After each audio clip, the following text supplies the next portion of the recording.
Hey everyone, Technomentary here. In today's video, I'm going to show you how to fix Android system UI isn't responding or working by following these troubleshooting steps.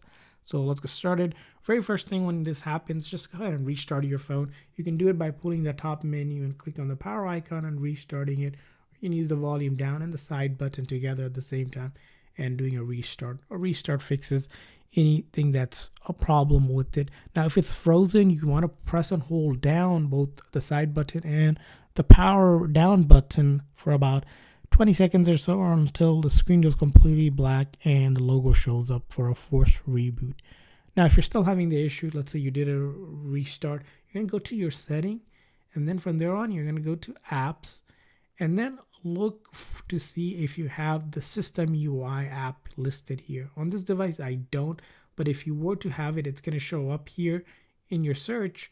And what you want to do is, after you click on the System UI, you're going to click on Storage, and you're going to do a clear cache as well there. Now, after you have done a clear cache, you're going to go back and then back again, and then under the app section, you click on the three dots here, and you're going to do a reset app preferences. So you're going to do that as well. Now, once you have done that, you're going to go back to the main settings and then look for a software update and then check if there's an update out. Now, if there's an update out, you're going to go ahead and update. You're going to keep on updating until your phone is up to date.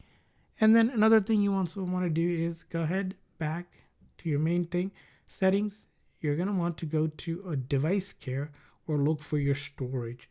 And in the storage section, what you want to do is you want to make sure you have enough storage that's free. So if you're almost close to 100% of your total storage, you need to delete some things like photos, videos, apps to free up, because when your phone is full of storage, you're going to get those System UI crashes that causes that System UI not to respond.